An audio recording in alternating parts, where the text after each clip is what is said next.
नमस्कार मंडळी, मी सोमनाथ रेसिपीमध्ये तुम्हा सर्वांचं खूप खूप स्वागत आहे। आज आपण बनवणार आहोत मेथीचा पराठा। आमनाकडे याला दशम्यावी म्हणतात। चला मग आपण आता बनवायला सुरुवात करू।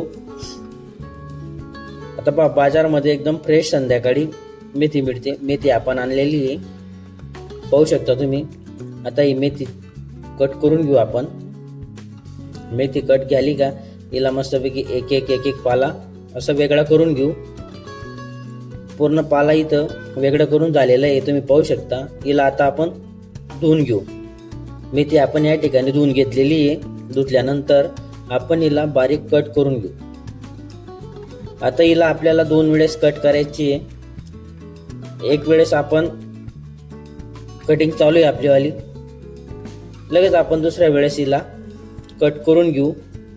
आता आपली दुसऱ्या वेळेस पण कट करून झालेली आहे। चला मग आपण आता साहित्य पाहू। आपल्याला लागणारं साहित्य काय काय आहे। मेथी आपण या ठिकाणी घेतलेली, गव्हाचं पीठ 1.5 वाटी घेतलेली आहे, बेसन पीठ आपण या ठिकाणी 1 वाटी घेतलेली आहे, आणि कोथिंबीर मूठभर किंवा अर्धी वाटी। चवीनुसार आपल्याला मीठ लागणार आहे। ओवा आपण घेतलेले अर्धा चमचे, हळद पावडर या ठिकाणी अर्धा चमचे, लसूण 10 ते 12 पाकळ्या बारीक पेस्ट केलेली आहे, आणि जिरे घेतलेले अर्धा चमचे, 1.5 चमचे या ठिकाणी लाल मिरच पावडर। एवढं साहित्य आपण या ठिकाणी घेतलेलं आहे। चला मग आपण बनवू। एक अशी परात घ्यायची, त्याच्यामध्ये आपली मेथी टाकून द्यायची। मेथी टाकल्यानंतर त्याच्यावरती कोथिंबीर टाकल्यानंतर आपण याच्यावरती गव्हाचं पीठ टाकू। आपण गव्हाचं पीठ टाकल्यानंतर आपण याच्यावरती आता बेसन पीठ टाकणार आहोत। बेसन पीठ पण आपण टाकून घेऊ। बेसन पीठ झाल्यानंतर आपण याच्यावरती 1.5 चमचे लाल मिरच पावडरवर ती टाकलेली आहे। त्याच्यानंतर हळद पावडर, त्याच्यानंतर आपल्याला या ठिकाणी ओवा टाकायचा आहे, नंतर जिरे, नंतर लसूणची पेस्ट टाकतोय आपण याच्यावरती, आणि चवीनुसार मिठाचा वापर आपल्याला करायचा आहे। हे केल्यानंतर याला आपण आता चांगलं मिक्स करून घेऊ, कारण की आपण जी मेथी आहे ही धुतलेली होती, थोडंफार पाणी त्याच्यावरती होतं, म्हणून आपण याला पहिले मिक्स करून घेतलं।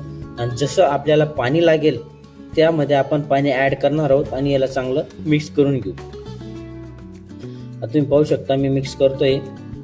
आता आपलं मिक्स करून झालेलं आहे, पाहू शकता तुम्ही। आता आपण लाटायला घेऊ। आता एक गोळा तोडायचा, गोळा मस्त असं गोल गोल गोल गोल करून घ्यायचा। गोल केला की त्याला मस्त मध्ये वेग असे 2 भाग करून घ्यायचे त्याचे, आणि वरून तेल लावून घ्यायचं। तेल लावलं की याला दोघांना असं बंद करायचं। चौफेर बंद केल्यानंतर आपण याला आता पीठ लावणार आहे पूर्ण दोघं बाजूला। पीठ लावल्यानंतर याला आपण आता लाटून घेऊ। गोल गोल गोल गोल असं लाटायचं आहे आपल्याला। पीठ जास्त घट्ट बी नको आणि जास्त पातळ बी नको, मिडियमच ठेवायचे। साधारण गव्हाचे पीठ आपण ज्या पद्धतीत भिजतो त्या पद्धतीत भिजायचं आहे आपल्याला। तवा इकडे गरम होत होता, आपण तव्यावर टाकली, वरून तेल लावायचं। तेल लावल्यानंतर परत साईडने तेल टाकून द्यायचं। टाकल्यानंतर हिला आपण आता पलटून देऊ।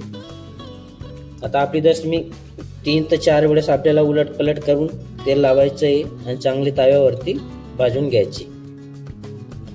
आता आपली दशमी भाजली गेली, आपण आता काढून घेऊ। दुसरी पण झालेली आहे आपली। आता ही आपण हिला पण काढून घेऊ तिसरीला। आता शेवटची राहिली आपली वाली, हिला पण सेम प्रोसेस मध्ये करायचे आपल्याला। तेल लावायचं आहे, मस्त असं बंद करायचं आहे। साईडच्या बाजू पूर्ण क्लोज करायची, बंद करायचं आहे, आणि खालून दोघं साईडने पीठ लावून चांगलं असं आपल्याला लाटून घ्यायचं आहे। हिला पण आपण आता शेवटची आपली वाली, हिला पण सेम आपल्या दशम्या बनवून रेडी आहेत, पाहू शकता तुम्ही।